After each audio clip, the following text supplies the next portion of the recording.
Hello and welcome to Indus News, live from Islamabad. I'm Naila Shuja and these are the headlines.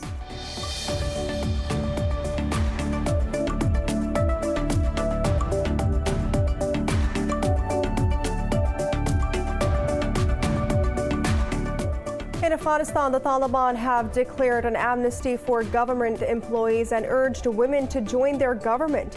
In a statement, a member of Taliban's Cultural Commission, Inamullah Samangani, said that the Islamic Emirate does not want women to be victims. This comes after President Joe Biden said he stands squarely behind his decision to withdraw U.S. troops from Afghanistan. In an address from the White House, Biden blamed Afghan political leaders and their army for the Taliban's takeover.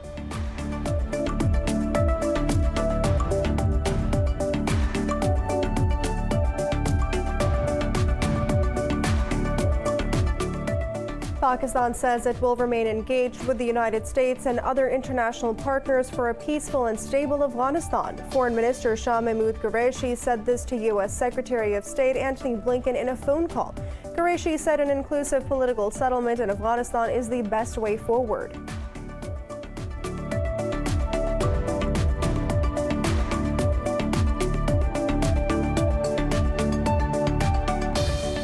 The United States has voiced alarm over Iran's production of uranium metal and urged Tehran to return to the nuclear talks. The State Department said Iran has no credible need to produce uranium metal, which has direct relevance to nuclear weapons development. Earlier in a report, a UN nuclear watchdog said Iran has produced 200 grams of uranium metal enriched up to 20%.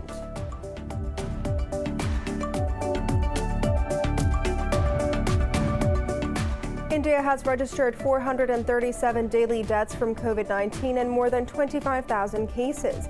New Zealand's Prime Minister Jacinda Ardern has put the nation under strict lockdown after one case of the coronavirus was reported in Auckland. Meanwhile, in Pakistan, 95 more people have lost their lives to the virus and over 3,200 tested positive in the past 24 hours. Globally, the virus has claimed more than 4.3 million lives and infected over 207 million people so far.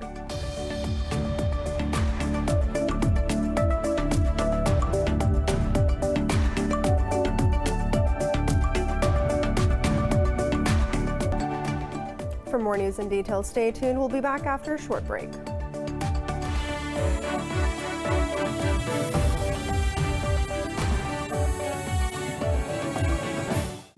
Welcome back. In Afghanistan, the Taliban have declared an amnesty for government employees and urged women to join their government.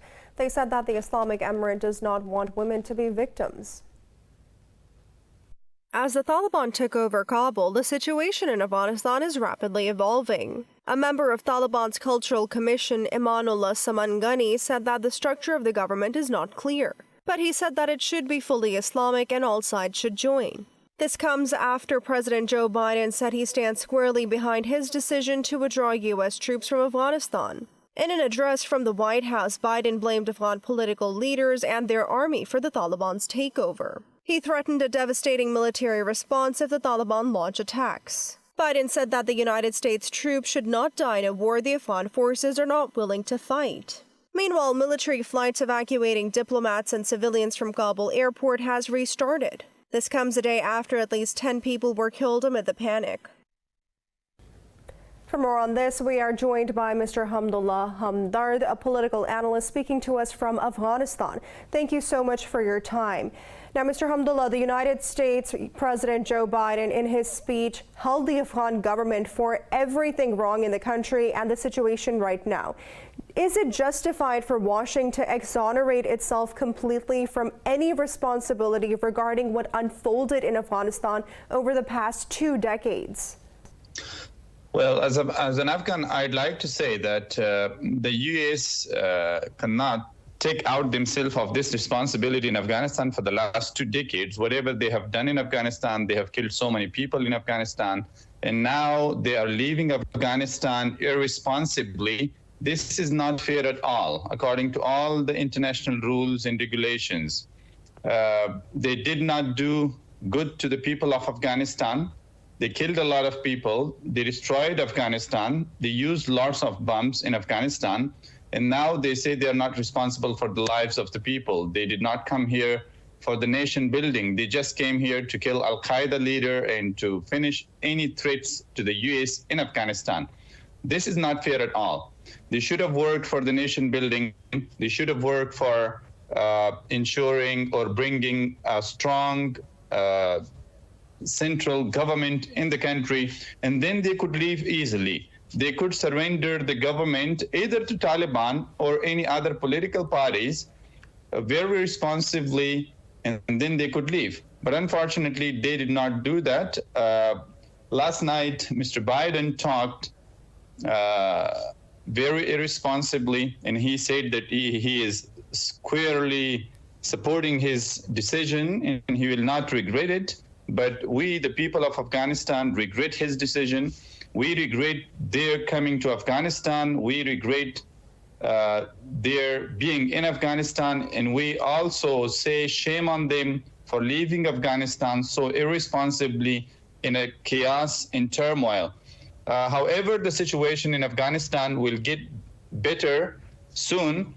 People are trying to cooperate with the Islamic Emirate to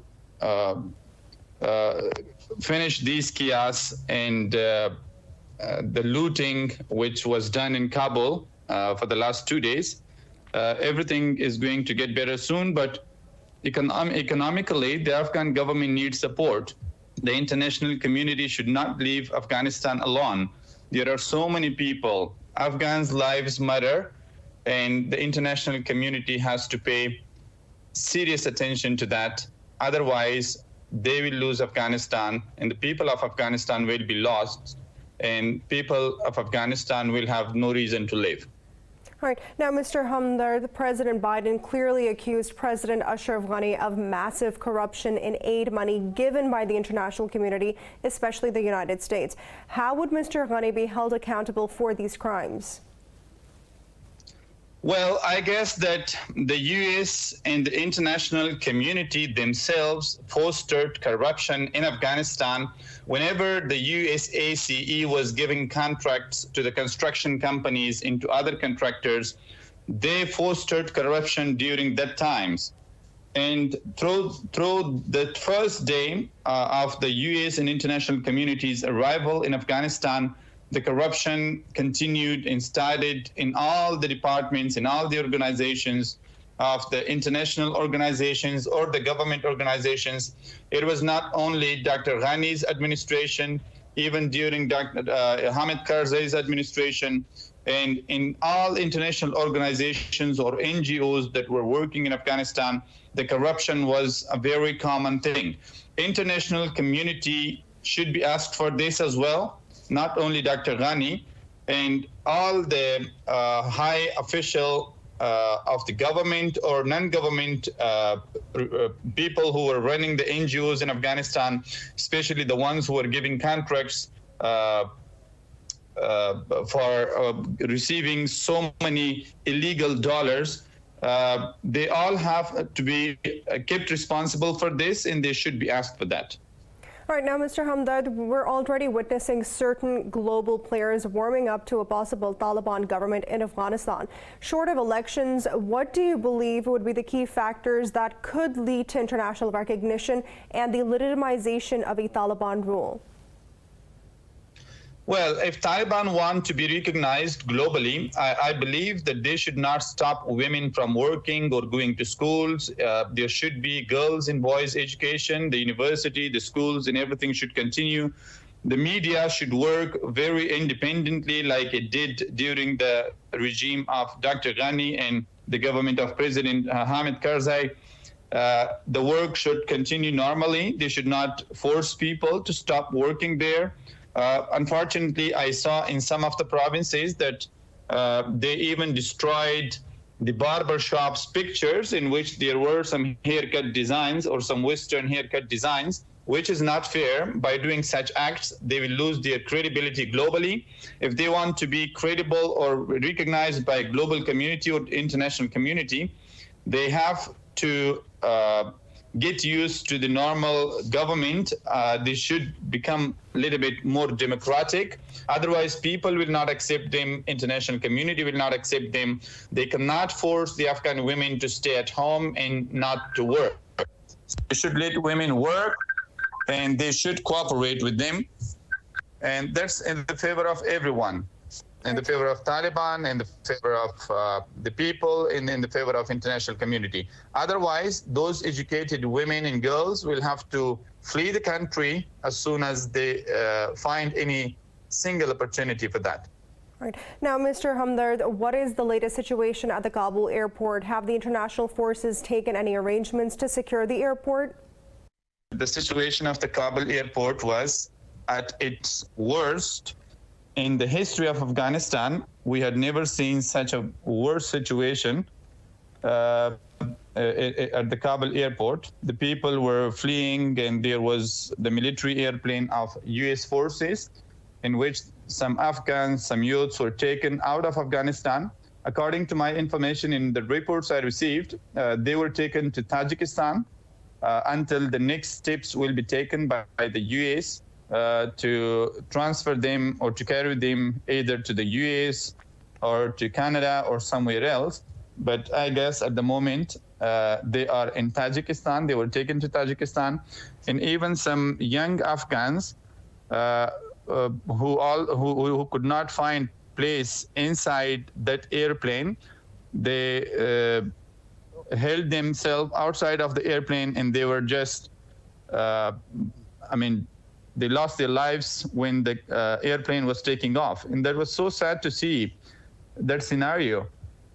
The international community does not value the lives of Afghans. They left Afghans in chaos. They brought, they were supporting the governments, which were led only by the Afghan Americans.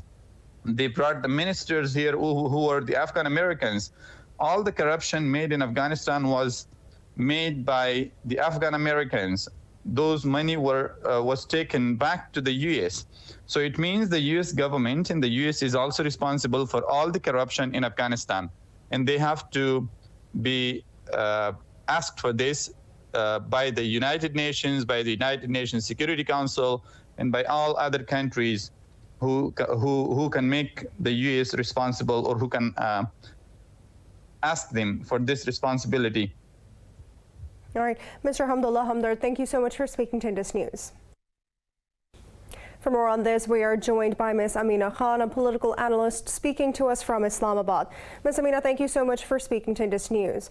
Now, Ms. Amina, defending his decision of the Afghan pullout, U.S. President Biden has said that establishing democracy and nation building was never America's mission in the country, whereas U.S. envoy Zalmay Khalilzad has been advocating and striving for unified, centralized, democratic government in Afghanistan for years. Isn't that a blatant contradiction in Washington's stance? Yes, unfortunately, there is a major contradiction when it comes to the American foreign policy, particularly on Afghanistan. Now, when President Biden came into power, we were all expecting, as he stated, that there would be a review of the process, and one certainly did not expect such a hasty withdrawal. One would have expected that from the Trump administration. However, having said that, I think the manner in which it has happened, we are all seeing that the Americans have clearly left Afghanistan in a very unfavorable situation, literally in a lurch. And I think even now it is very convenient for the Americans to say that the onus is now on the Afghans and that they have to sort out the mess themselves. If that was the case, then we would have not have seen this war prolonging for more than 2 decades. Now, I think still with the situation, unraveling, we've seen that the Taliban more or less have literally, taken over Afghanistan in a relatively peaceful manner. We haven't seen, a major exodus of refugees. Yes, there has been internal displacement, and we haven't seen a lot of bloodshed, which is somewhat positive. Now, there's been a lot of talk about this inclusive political setup, which, by the way, was a major point in the U.S. Taliban agreement. And I just wish that, the Americans had secured this from all sides before withdrawing. However, having said that, there is still time to salvage the situation, and I think the Americans, I've always said this in the past, being a major stakeholder and signatory of the agreement, I think it is imperative they have a responsibility, and that is to leave, after creating some semblance of stability, and that means brokering still a negotiated settlement, if not with the Kabul regime, which no longer is there, but with the other political factions and the Taliban, as we've been hearing about this inclusive political setup. Now, the Taliban themselves have been talking about it, but let's be very honest, their concept of this inclusive setup is also very vague, because they haven't given us a framework. One is hopeful that now that, the situation, it's very clear on the ground, the regional countries are pushing for this, and the Taliban also know that they cannot operate in totality, nor can they operate in isolation, and they will have to reach some sort of an agreement. But again, it is for the Americans to broker some sort of, an inclusive setup. All right, Ms. Amina, so the United States President promised the world an orderly and responsible exit from Afghanistan, but he admitted now that it was bad, messy, and far from perfect. What would be the consequences of this messy exit on Afghanistan and in the region? Well, look, I don't know whether you're following, but if you see the scenes, from the Kabul airport, that just shows you the kind of desperation, the kind of frustration and disappointment, the Afghan masses, feel and have been feeling for the, past 20 years, if we just look at, since 9/11. It's very easy to say that, it was a mistake. The fact is, again, as I keep on saying, there is still time to correct the mistake. There is still time to salvage the situation. And I think this is the responsibility that the Americans have. Because, look, for example, with the Taliban have been engaging with regional countries. Pakistan has had a relationship with them from day one. But the day the Americans signed the agreement, they legitimized the Taliban, and they conveniently ignored Kabul. Now, within that framework, the entire onus does lie on the Americans. They can still, correct the mistakes of the past, and that means by brokering, by pushing the Taliban. They do have certain, leverage points that they can, put on the Taliban to come to the negotiating table with the remaining factions that are there. And then, we still have Dr. Abdullah, you've got Hamid Karzai, you've got the former members of the Northern Alliance. So there is a workable structure that's there, and I think, from my understanding, that some sort of an agreement has been reached, but I think they're just waiting for the right moment. And I think within this week, we are going to see progress on this front. All right, Ms. Amina Khan, thank you so much for speaking to Indus News. The world is scrambling to adapt to the new reality in Afghanistan that has unfolded rather abruptly. With the Taliban takeover of Kabul and the United States withdrawal, only Pakistani, Chinese, and Russian embassies are now functioning in the Taliban-led Afghanistan. More in this report. As the highly fluid situation in Afghanistan starts taking some form and shape, the international community weighs in. Chinese Foreign Minister Wang Yi told his U.S. counterpart Antony Blinken that it was Washington's hasty pullout that had a serious negative impact. This comes as Blinken sought the world's coordination to handle the state of affairs in Afghanistan. In a phone call, Wang pleaded to work for stability in Afghanistan, but he said the United States tries to harm China's interests. Blinken also spoke separately with his counterparts in Russia, the United Kingdom, and Turkey, as well as the European Union and NATO chiefs. Russia's top diplomat Sergei Lavrov agreed to continue consultations with Pakistan, China, and others to enable an inclusive intra-Afghan dialogue in the new environment. Earlier, Russian Foreign Ministry spokesperson Maria Zakharova said the United States does not want to be held responsible for its geopolitical experiments. Zakharova also blamed the United States for the chaos at the Kabul airport, which left 7 people dead. Britain, meanwhile, has stressed the need to prevent Afghanistan from being used as a base for terrorist groups. French President Emmanuel Macron echoed the same sentiments and pledged to do everything for the world to cooperate on Afghan matters. Earlier, Iranian President Ibrahim Raisi said the United States' defeat in Afghanistan is a chance for peace. Meanwhile, Pakistan's Nobel Peace Laureate Malala Yousafzai urged United States President as well as the United Kingdom to take bold steps to protect Afghans. In an interview, Yousafzai urged countries to open their borders to Afghan refugees. Pakistan says it will remain engaged with the United States and other international partners for a peaceful and stable Afghanistan. Foreign Minister Shah Mahmood Qureshi said this to U.S. Secretary of State Antony Blinken in a phone call. Qureshi said that an inclusive political settlement in Afghanistan is the best way forward. The foreign minister appraised Secretary Blinken of Islamabad's efforts to facilitate the evacuation. Qureshi also underlined Islamabad's commitment to forging a long-term and broad-based relationship with Washington. Meanwhile, Saudi Army Chief said Riyadh acknowledges Islamabad's achievements in war against terrorism and supported its efforts for regional peace. General Fayyad bin Hamid al-Rawali said this in a meeting with the Army Chief, General Qamar Javed Bajwa, in Rawalpindi. He thanked the Pakistan Army for its sustained assistance in the training of Saudi armed forces and expressed desire to enhance bilateral ties.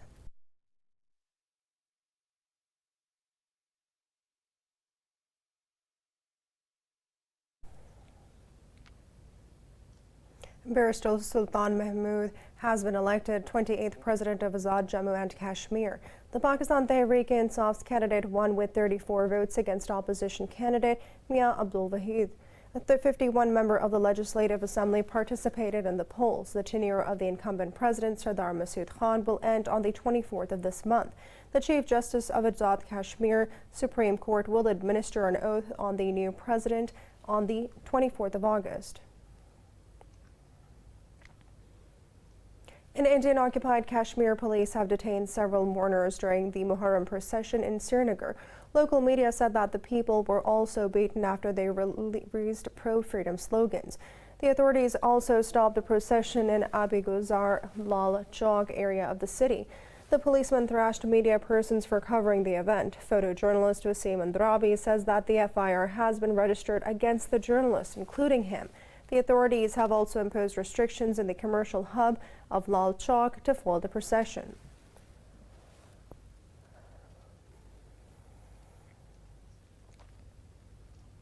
The United States has voiced alarm over Iran's production of uranium metal and urged Tehran to return to the nuclear talks. The State Department said Iran has no credible need to produce uranium metal, which has direct relevance to nuclear weapons development. Earlier in a report, the United Nations nuclear watchdog said Iran has produced 200 grams of uranium metal enriched up to 20%. The watchdog said that this is the third of a four-step plan by the country of Iran. The United Nations agency noted that the final steps include producing a reactor fuel plate. Iran worked on enriched uranium metal has angered the world powers as the technology can be used to make the core of a nuclear bomb. However, Tehran insists its aims are entirely peaceful and it is developing a new type of reactor fuel. It's now time for a short break. Stay with us.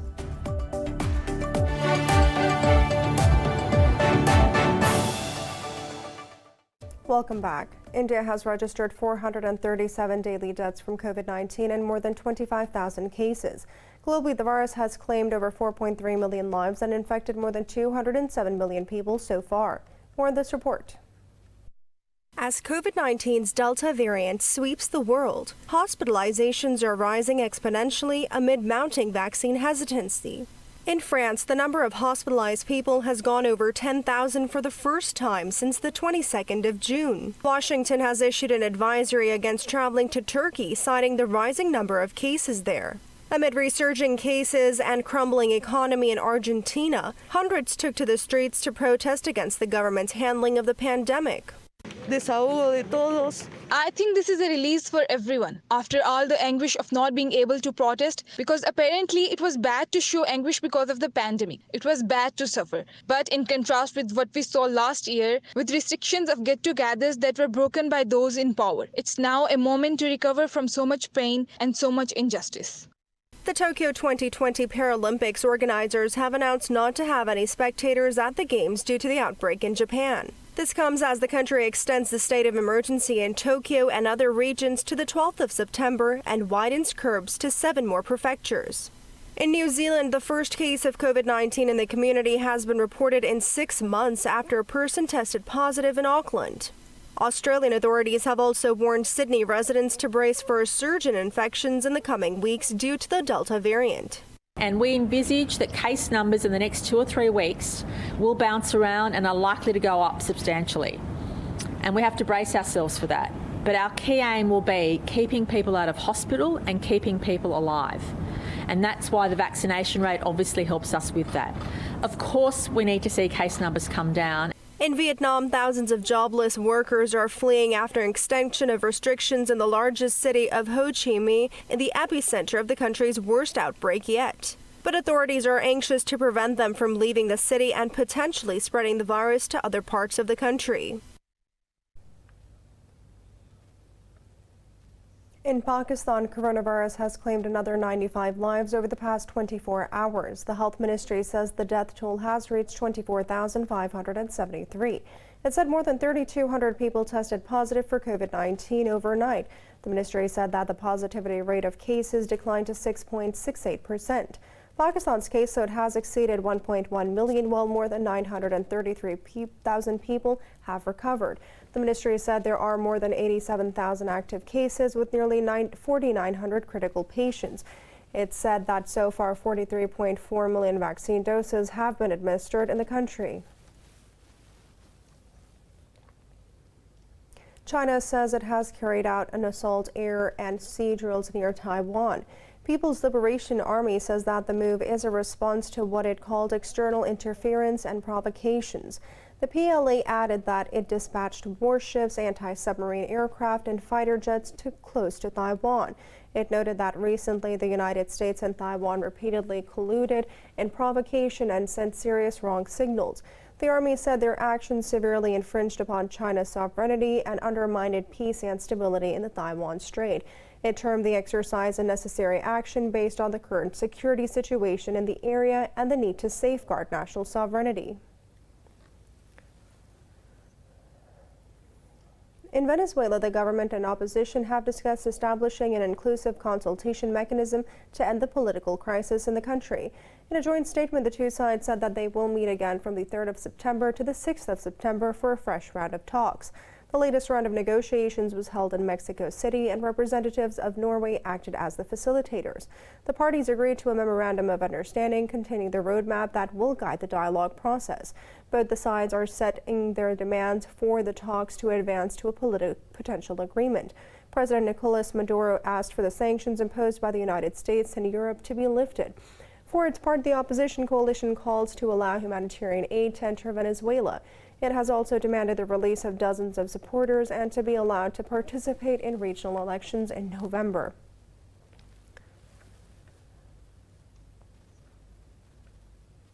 In Mexico, one person has died while dozens got injured in a gas explosion in a residential building in Mexico City.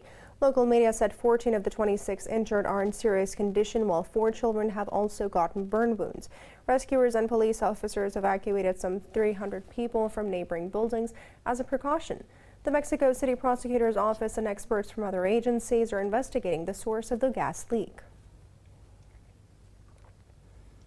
In Haiti, the death toll from a powerful quake that has struck the country on Saturday has risen to over 1,400, with nearly 7,000 injured. Rescue workers are rushing to locate survivors of the deadly quake as a tropical storm hit the Caribbean nation. Meanwhile, an unknown number of people are still missing. Authorities are struggling to provide shelters for at-risk residents, with families contending with makeshift tents to protect them from the storm. Tropical Depression Grace is expected to dump up heavy rainfall over the worst affected area in the country. It is feared that the torrent could trigger landslides. The death toll from Turkey's floods has risen to 77 as emergency crews searched for more victims and survivors in the Black Sea region. Turkey's disaster management authority said 62 people have died in Kastamonu province only. It said that at least 47 people are still missing in Kastamonu and Sinop, while 7 people are injured. It said rescue and relief efforts continue the flood-hit areas, with thousands of personnel and other huge equipment deployed. Triggered by heavy rain, floods caused buildings to collapse, smashed bridges, clogged streets with wrecked cars, and cut power supplies. In Indonesia, a group of volunteers helps pets left behind when their owners test positive for COVID-19 and are hospitalized and placed in isolation. A rights group, Animal Defender, has launched the Project AD19 program for this purpose. More on this report. The pets picked up by Animal Defender usually get a checkup before going to an existing animal shelter. The AD19 program has in the past month added 40 dogs and 4 cats to more than 160 guests already at the shelter. Founder Donnie Haradu Tana has been selling homemade food and clothes for cats and dogs to raise cash for the care of unsupervised pets. The pet shelter costs about $8,341 to run each month, and no donations or payments are accepted from owners. Bentuk-bentuk pertolongannya kita sesuaikan. We adjust the form of assistance according to the needs of the pet owners, either to evacuate and take care of it completely, or we take care of it temporarily, like Gladys, or we help to feed the animals, clean the cage or bath the dogs. We will do everything according to the owner's request. Meanwhile, concerns about virus transmission from animals to humans also complicated the situation, and many pets were abandoned. However, veterinarian Magda Rumawas said people should not be worried, and COVID-19 patients in self-isolation can keep the pets by their side to ease the anxiety. A lot of people who tested positive for COVID-19 asked me what should they do with their dogs. It would be good if the dogs are there to accompany the owners during the self-isolation period, because they can keep people entertained and they can help to reduce stress, which is good. But do not hug or kiss dogs, because it can transfer the droplets of coronavirus. Tana said that many owners had passed away and their pets are abandoned now. Meanwhile, the country is battling the worst epidemic in Asia, with more than 3.7 million confirmed cases and over 100,000 deaths.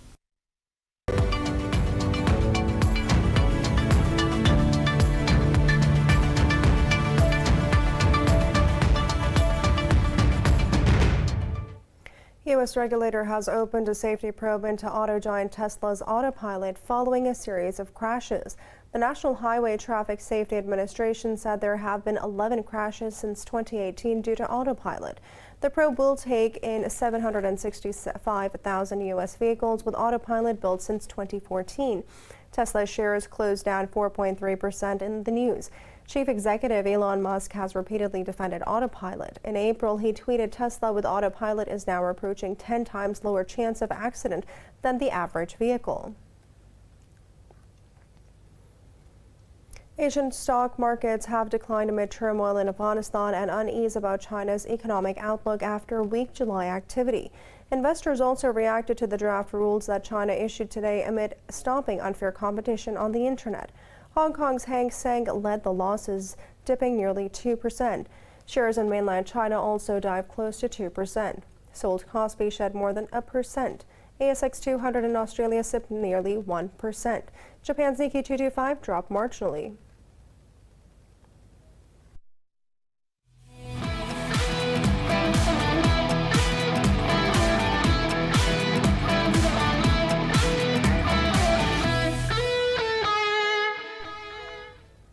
In cricket, Rawalakot Hawks and Muzaffarabad Tigers will meet in the final of the Kashmir Premier League. Earlier, the Hawks beat Mirpur Royals by 4 wickets with 2 balls to spare in the second eliminator. Sharjeel Khan's 141 runs went in vain as the Hawks chased down the mammoth total of 237 runs, thanks to Kashif Ali's blistering century. He sealed the victory for his team with a stylish 6. Hussain Talat scored 51 runs for the Hawks. For more on this, we are joined by Mr. Ali Mehdi, a cricket expert speaking to us from Islamabad. Ali Mehdi, thank you so much for your time. Now, Rawalakot Hawks and the Muzaffarabad Tigers are meeting in the final of the Kashmir Premier League. Who are the favorites in today's mega event? Well, I think it's going to be a fantastic event between the two teams. I mean, I think that first of all, Rawalakot have done extremely well. They're actually in the final. They actually managed to qualify yesterday after beating the Mirpur Royals yesterday, and they've been absolutely phenomenal. I'd have to say that I would say that the Rawalakot Hawks are the favorites. Reason being is because they actually did very well. They chased down 237 yesterday, and they did it on a very batting-friendly track. They did extremely well on it. Chase 237 is not a joke in 20 overs, and they had a lot of star performers. I thought their batting was excellent. Kashif Ali did very well. He got 100. Hussain Talat did very well, and from their bowling, I thought Zaman Khan actually did very well to contain the opposing team to just taking 2 wickets for this in his 4-over spell. So I would say that going forward, I do think that the Rawalakot Hawks they have the advantage because they are captained by the legendary Shahid Afridi, and they've got some really good players in their ranks. So Rabla Hawks are my favorites to win the first KPL. Right. So Ali, keeping all the players in view of the Kashmir Premier League, who has been the star performer? I think that if you look at both teams, actually, I think Kashif Ali is a huge find for the Kashmir Premier League. He hit an incredible 100 yesterday, and he's been finding some form too. At the same time, Hussain Salat has actually found a lot of form for Rabla Hawks. He's done extremely well, especially in the eliminator yesterday too. Other than that, if you look at the other team, Muzaffarabad Tigers, they've also done very well. The likes of Inzamam, and then Anwar Ali was another one who did very well. He actually helped his team to the final in the first qualifier. When they actually beat the Rawalakot Hawks. Anwar Ali has been exceptional for them. Then at the same time too, I think they've had some very good bowlers. Sohail Tanveer, the veteran, did very well to get 4 wickets. So I think that you have a couple of star performers. Sohail Tanveer from the bowling ranks, and from the batting ranks, Anwar Ali, Kashif Ali, and then also Mohammad Aziz and Shahid Afridi, who I think could be huge stars for the big final today. So Ali, the pitch and the weather conditions have been very suitable for the entire event. What are the pitch and conditions in today's match? On the pitch today is going to be, I believe that it's going to be dry first of all, which is great news. There's going to be no interruptions with regards to weather. I think we're going to have clear skies today, which is great.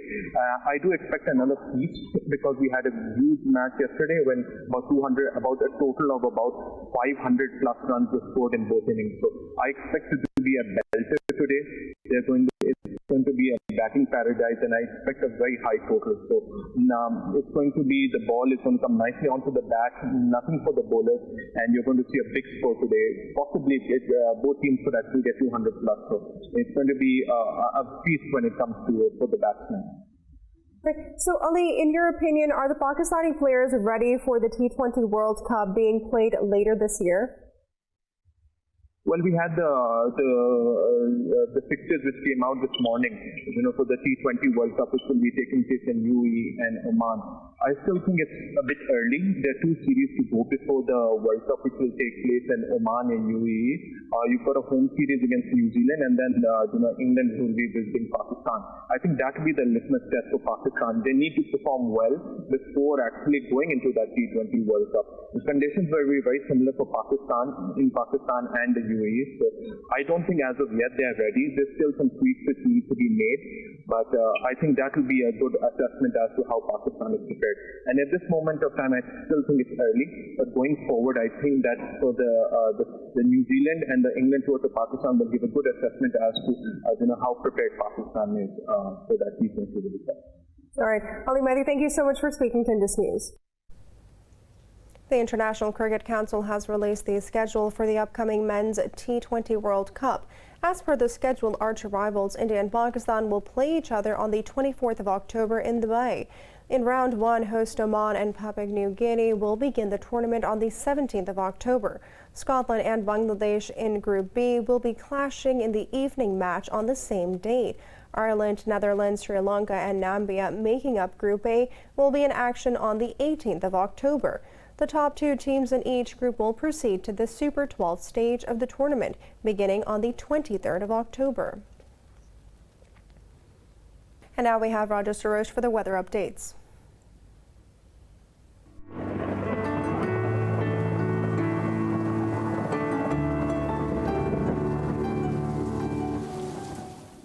We're going to start with Abu Dhabi, where weather is expected to be extremely hot with scorching warm temperatures around 40 degrees centigrade.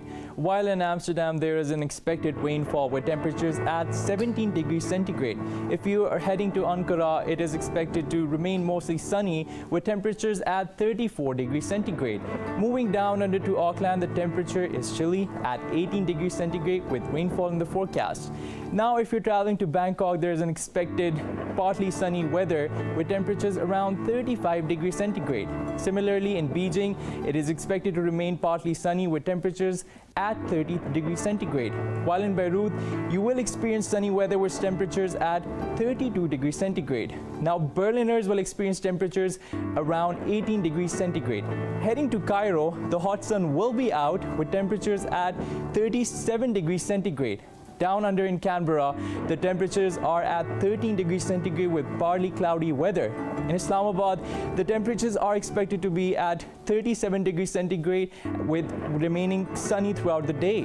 While in Jakarta, the temperatures are steady at 33 degrees centigrade with rain in the forecast. That's all for now. Back to you. Thank you for the weather update, Saroj.